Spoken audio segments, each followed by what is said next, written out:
Bangladesh cricket বোর্ডের উচিত হয় লিটন দাসকে নিয়ে বাংলাদেশের টি-20 ক্যাপ্টেন্সি আমরা এগিয়ে যাব, অথবা গাজী আশরাফ হোসেন লিপুকে চিফ সিলেক্টর করে এগিয়ে যাব। লিটন দাস মিডিয়ার সামনে এসে চিফ সিলেক্টরের সম্পর্কে প্রকাশ্যে একজন ক্রিকেটারকে চাওয়া না চাওয়া নিয়ে যেই কথাটা বলেছেন, যে আউটবার্সটা করেছেন, সেইটা বাংলাদেশ ক্রিকেটে আনপ্রেসিডেন্টেড এবং সেই কাজটা তিনি করেছেন। আমার আন্ডারস্ট্যান্ডিং হচ্ছে তিনি করতে বাধ্য হয়েছেন। যদি তার আউটবার্সের কারণে সেইটা কোড অফ কন্ডাক্ট ভঙ্গ হয়, তাহলে লিপু ভাই যে পাল্টা ভিডিও বার্তা দিয়েছেন সেটাও কোড অফ কন্ডাক্ট ভঙ্গ। উনি তো বলেছেন যে আমি তো ক্যাপ্টেনের সাথে কথা বলেছি বসে, তারা আমার কাছে কেউ একজন মিথ্যা বলেছেন। আমাদের প্রবলেমটা শুরু হয়েছে আউটসাইড দ্য ফিল্ড, মাঠে না, মাঠের বাইরে। আমাদের প্রবলেম শুরু হয়েছে যখন লিপু ভাই এবং লিটন দাসের এই জিনিসটা মিডিয়াতে চলে এসেছে। সেই জায়গাটা থেকে লিটন দাস মিডিয়াতে প্রকাশ্যে কথা বলে যদি কোড অফ কন্ডাক্ট ভঙ্গ করেন, লিপু ভাই এটাকে আছে কোড অফ কন্ডাক্টের কথা বলতে পারবেন, এরকম কথা বলতে পারেন, কিন্তু কোড অফ কন্ডাক্ট এমন একটা জিনিস যে না, কোনো কিছু যদি বাংলাদেশ ক্রিকেটের বিরোধী হয়, বাংলাদেশ ক্রিকেট বোর্ডের পলিসির সঙ্গে সাংঘর্ষিক হয়, তাহা হইলে ওরকম কথা বলিতে পারিবেন না। তো ওইরকম কিছু জিনিস তো আপনার সবসময় থাকে যেটাকে আপনি ইমপ্লিমেন্ট করতে পারবেন, আপনি ইন্টারপ্রেট করতে পারবেন যে না, এটা কোড অফ কন্ডাক্ট বিরোধী হয়েছে। আমার কথা হচ্ছে গিয়ে লিটন দাস মিডিয়ার সামনে এসে চিফ সিলেক্টরের সম্পর্কে প্রকাশ্যে একজন ক্রিকেটারকে চাওয়া না চাওয়া নিয়ে যেই কথাটা বলেছেন, যে আউটবার্সটা করেছেন, সেইটা বাংলাদেশ ক্রিকেটে আনপ্রেসিডেন্টেড এবং সেই কাজটা তিনি করেছেন। আমার আন্ডারস্ট্যান্ডিং হচ্ছে তিনি করতে বাধ্য হয়েছেন। আমার আন্ডারস্ট্যান্ডিং হচ্ছে গিয়ে এটা শুধুমাত্র একটা প্লেয়ারের ইস্যু না। আমার আন্ডারস্ট্যান্ডিং হচ্ছে এটা শুধু লিটন দাসের ইস্যু না, এটা শুধুমাত্র শামীম পাটোয়ারির ইস্যু না।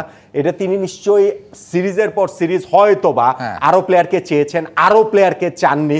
সো সেইটার ইমপ্লিমেন্টেশন গিয়ে ফাইনাল গিয়ে তিনি আউটবাস্ট করেছেন। সানবিট সব দিবে সামাল। সানবিট ম্যাজিক প্রেস ডিশওয়াশিং এর মাথা ঘোরানো সলিউশন। যদি তার আউটবাস্টের কারণে সেইটা কোড অফ কন্ডাক্ট ভঙ্গ হয়, তাহলে লিপু ভাই যে পাল্টা ভিডিও বার্তা দিয়েছেন সেটাও কোড অফ কন্ডাক্ট ভঙ্গ। কিভাবে?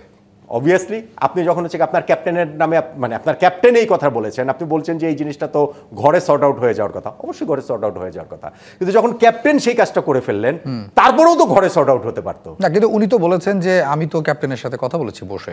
তারা আমার কাছে কেউ একজন মিথ্যা বলেছেন, কেউ একজন মিথ্যা বলেছেন।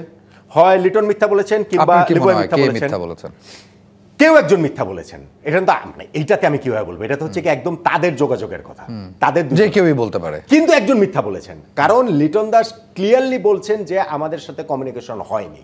তিনি ক্লিয়ারলি, তিনি শুধু তার কথা বলেননি, কোচের কথাও বলেছেন যে আমরা জানি না, আমাদের জানা উচিত। আমি এতদিন জানতাম একজন ক্যাপ্টেন দল গোছান, কিন্তু আমাকে বলা হয়েছে আমাকে যেই টিম দেওয়া হবে সেই টিম নিয়ে আমাকে খেলতে হবে। কিন্তু লিপু ভাই ক্লিয়ারলি বলেছেন যে শামীম পাটোয়ারির বিষয়ে তার কথা হয়েছে। আপনি আমাকে বলেন যে দুইজনের একজন তো মিথ্যা বলেছেন, এখন মিডিয়াতে সেটাতে দুইজন একসাথে কাজ করতে পারবে? কাজ করতে পারা উচিত। বাংলাদেশ ক্রিকেট বোর্ডের উচিত এই ঘটনাটাতে কি হয়েছে, কিভাবে হয়েছে, ঘটনাটা শুধু শামীম পাটোয়ারি না, এই ঘটনার আসলে পেছনের ঘটনাটা কি, আরও কয়েকটা সিরিজ, আরও কিছু প্লেয়ার রয়েছে কিনা, পুরো জিনিসটাকে দেখা। এবং দেখার পর বাংলাদেশ ক্রিকেট বোর্ডের উচিত হয় লিটন দাসকে নিয়ে বাংলাদেশের টি-20 ক্যাপ্টেন্সি আমরা এগিয়ে যাব, অথবা গাজী আশরাফ হোসেন লিপুকে চিফ সিলেক্টর করে এগিয়ে যাব। দুইজনকে একসঙ্গে রাখার, থাকার আমি আর কোনো রকম যৌক্তিকতা দেখি না।